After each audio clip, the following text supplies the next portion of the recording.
cents. 50 cents. Okay. 50.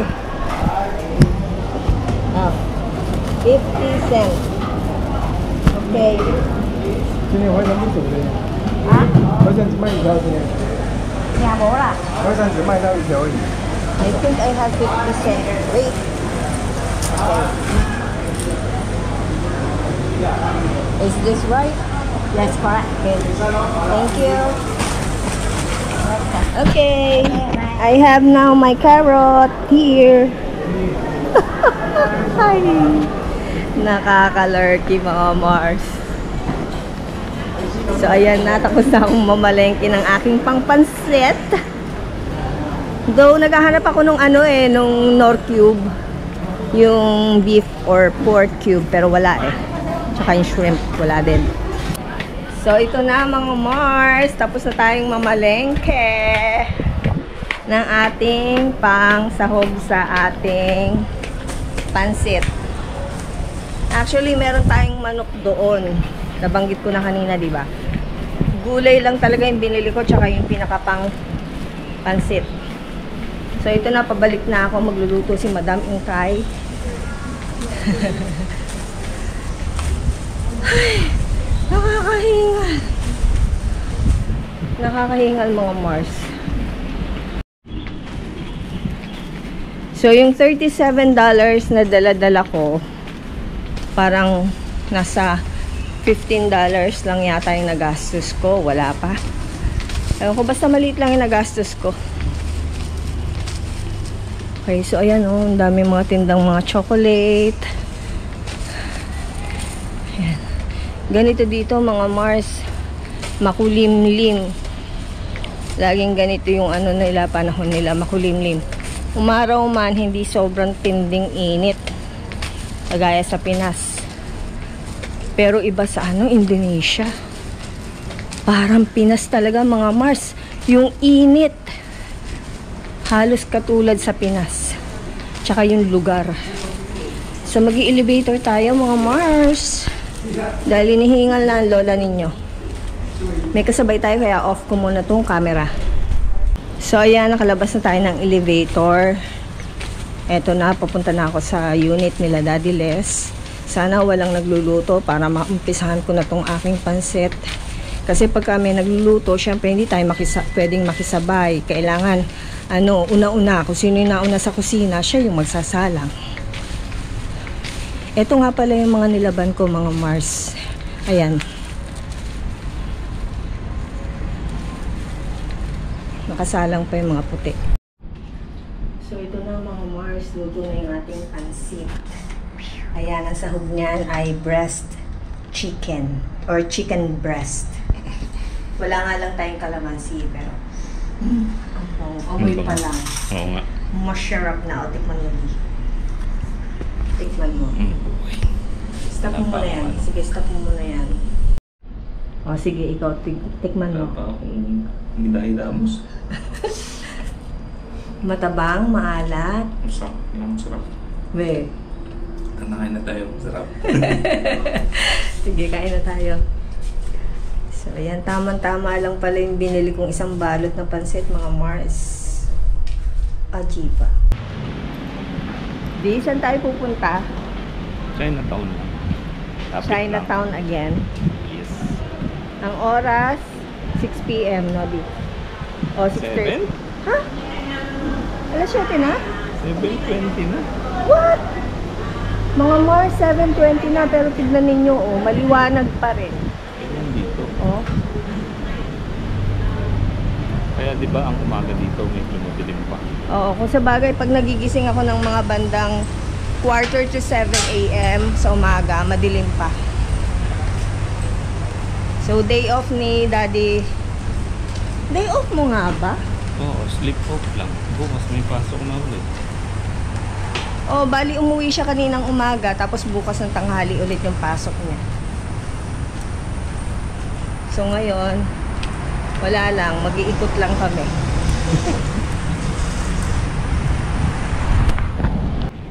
Hay nako mga Mars, bumalik kami dito sa building nila Daddy. Kasi papasakay na kami, nandun na kami papunta sa may waiting shed. Nakalimutan ko pala yung EasyLink ko. Kailangan ng EasyLink para ka makasakay sa mga bus, tsaka sa tren. So, bumalik pa si Daddy Les. Inintay ko na lang, tinatamad na ako pumanik. Okay, waiting na tayo dito sa bus station, mga Mars. Papunta tayo ng Chinatown, di ba, Di? Ayan, nakasulat naman pala dito yung mga ano, yung mga istasyon.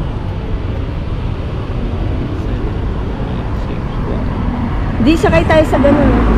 Yung ano, yung may itaas. Malapit lang tayo, pero sige, pwede. Ha? Gabi, baka puno mo yan. Pag punuan, sa baba lang tayo. Mukhang hindi naman. Alam mo kasi pag punuan eh, kahit anong bus, puno ka. Ito nga pala yung EasyLink na binalikan ni Daddy kanina. Ito yung itatap doon sa bus. Ayun, nakikita niyo yun. Yung, di ba bumukas yung pinto? Yung parang maliit na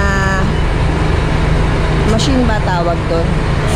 Green na something. Ayun no, yung parang kulay green na yun. Doon mo siya itatap para ka, yun yung pinakabayad mo sa bus. Kasi walang konduktor, mga Mars.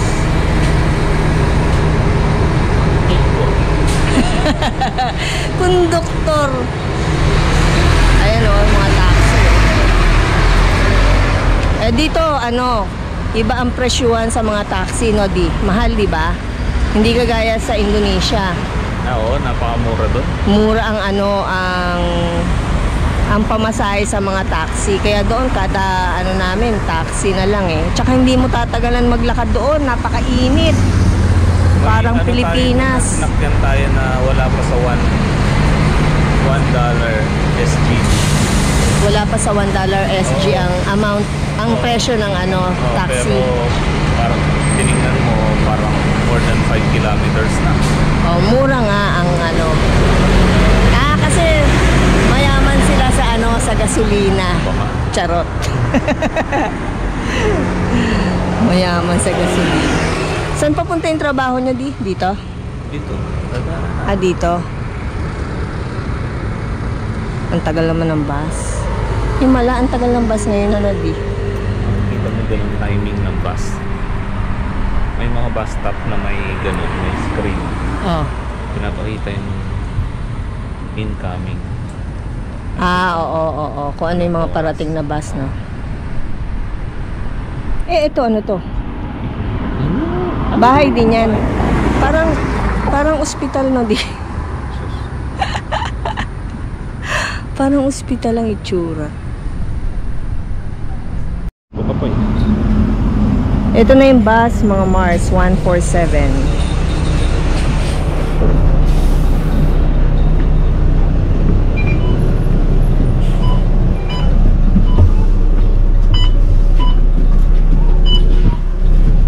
Saan tayo, Di? Sa gilid lang?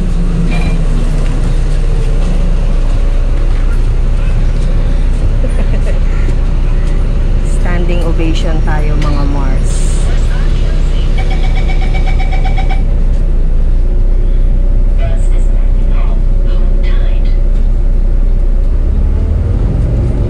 Okay, alright. Si Daddy din eh. Hi, Di. Standing ovation ang peg. Ayan, nakikita nyo ba, mga Mars? Puro building, bahay yan. Hajiba.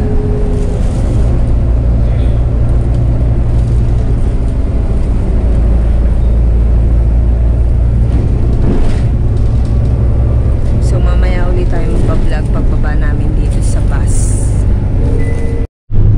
Mga Mars, yung nasa unahan na pinto, doon ang entrance pag sasakay ka ng bus.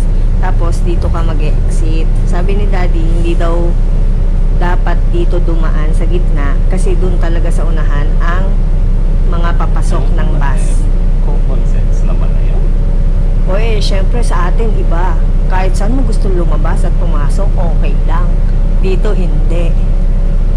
Tapos yung mga nakaupo dun sa unahan, yung Nakikita mo yung kulay ng seat. Dilaw iba. Tulad ng inupuan natin. Oo. Priority seats. ang priority. Pero since wala naman, syempre, pwede. Kung may pumasok na matanda na, ito ka na lang tatayo. Oo. Pero yung nasa unahan talaga na yun para sa mga ano yun, elderly. Correct. Ajiba. Ilang station pa tayo di? Stop.